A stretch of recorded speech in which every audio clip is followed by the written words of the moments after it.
Welcome to Post Fight with Ray Thompson. This show is powered by MMA Crypt and MMA Mental. For more interviews and podcasts, please subscribe to our YouTube channels, MMA Crypt and MMA Mental. You can also follow MMA Crypt on Facebook and Twitter.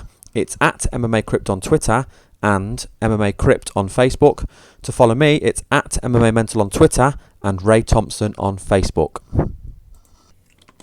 I'm now joined by Luke Zachrich. Luke's coming off of a UFC victory where he beat Guilherme Vasconcelos via unanimous decision at UFC 175, taking his professional record to 14-3 and his UFC record to 1-1. Luke, congratulations on your win and thank you very much for joining me. Thank you very much, man. I appreciate you guys having me on. My pleasure. Now, I just want to talk to you a little bit about the build-up. So the first thing I would like to ask you, what was it like for you to fight for the UFC in Las Vegas? Honestly, it wasn't too unnerving for me or anything like that. It was a huge weekend out there with International Fight Week going on and the UFC Fan Expo and everything. I've been out to Vegas tons of times for different fights with different teammates and stuff in the past, and it was an experience unlike any other, just because of everything they had going on with the fight week and the two events back to back.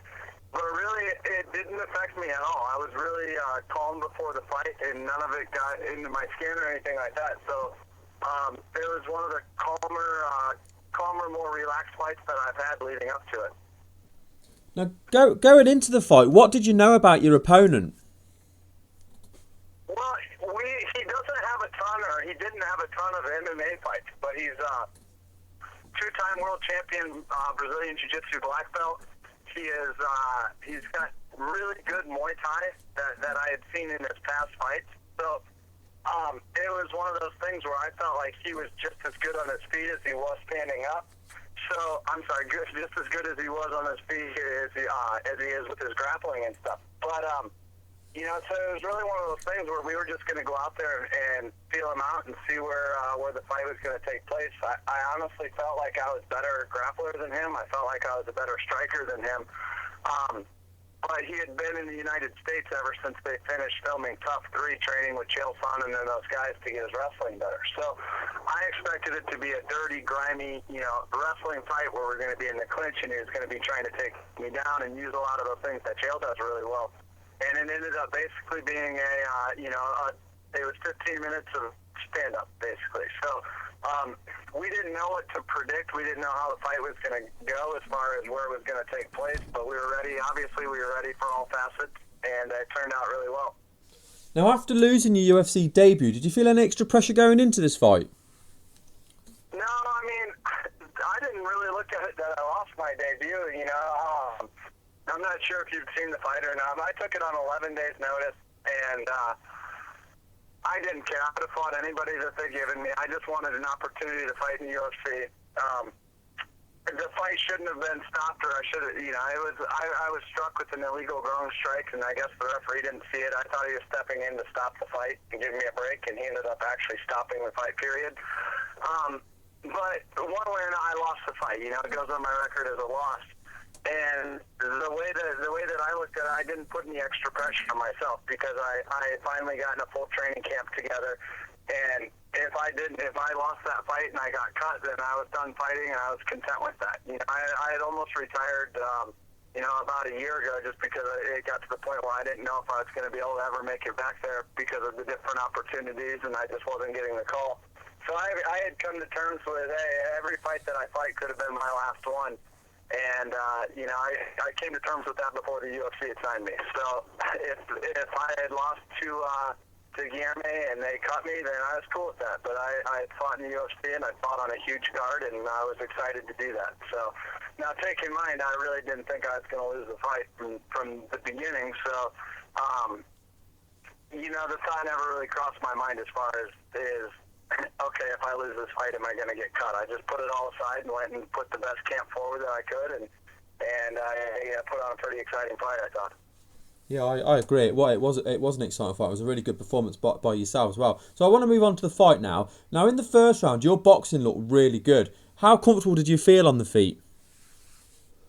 I'm always comfortable on my feet. I mean, I'm a grappler first, a striker second. You know, it's one of those things that I do a ton of boxing. When I was, decided just before the UFC had signed me, I was basically going to step away from MMA and move forward into a boxing career. I love to box. I just had made my professional boxing debut back in March. And, so it wasn't anything, I trained it a lot. Like I said, I was grappler first, boxer second. But I was very comfortable out there, and I think my rhythm, the way that I move, it just really disrupted him and threw him off because he didn't act like his normal self from the past fights that I'd seen. Now, going into the third round, did you feel that you'd won the first two? Do you feel like you were 2 rounds up going into that third round? Yeah, there was no doubt in my mind that I'd won the first 2 rounds. I was constantly looking for the finish. It's just the kid has a super hard jaw and he has a hard forehead, and that's where I seem to be landing the majority of my punches were on his forehead. There's nothing more that I wanted to do than finish him. He's just a tough guy and couldn't do it. But I also wanted to make sure that I didn't go out there and get into some stupid slugfest and then get clipped and lose out or get knocked out after I'd been, up on the judges' scorecards and basically winning the fight. I knew that he had to stop me to win that fight, basically. Yeah, there's nothing worse than having won 2 rounds and then to throw it away in the third round. Now, you did actually score a takedown in the third round, but you let him straight back up. Were you just so contented with how the stand-up was going? Is that why you let him back up? Well, I don't look at those as takedowns. It's something that I do. It's more of a Muay Thai thing that I do where I'll catch a kick and then step through and sweep to the leg. I didn't even think twice about jumping on top of him. I guess when I spar, I do it a lot, and I never follow up with it. But yeah, if I'm going to take somebody down, I'm gonna clinch with them or hit them with a double or a single leg or something like that. Not a trip takedown for the most part. Now, after obviously getting the judges' nod and getting the win, have you got any idea on who you'd like to face next? And with what we talked about earlier on, would you like a rematch with Magalhaes? You know what? Caio is a really cool guy. I don't know. I've never been in a position where I've never really had to rematch anybody before. I'd love to have that fight back. Just win or lose, at least give myself an opportunity to fight a little bit more than 45 seconds. But I really like Caio. I'd like to come down and train with him and his team at American Top Team, so I don't want to create any bad rips or anything like that. So if Joe Silva ever wanted us to fight again, I'd be interested in it. But for right now, I'd rather actually go down and train with those guys and do some cross training at American Top Team. Yeah, that's a good shout. There's so many guys in the UFC right now that unless it's farther down the line and we're talking about being in rated in the top 10 or something like that.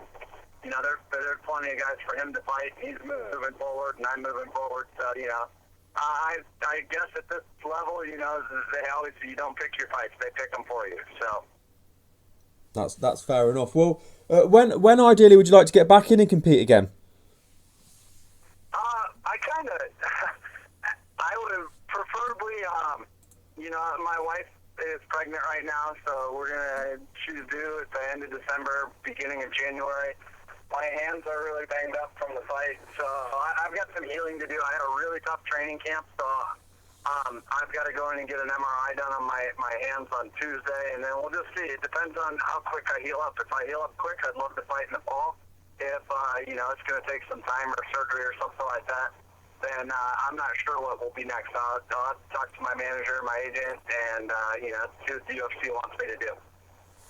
Well, congratulations on the fight and congratulations on the news of your wife being pregnant. But before we let you go, Luke, I'd just like to give you a chance to do some shout-outs. So, does anybody you'd like to thank, any sponsors? I know there's a lot of people help you get ready for the fight. And also shout out your Facebook and your Twitter. Yeah, absolutely, man.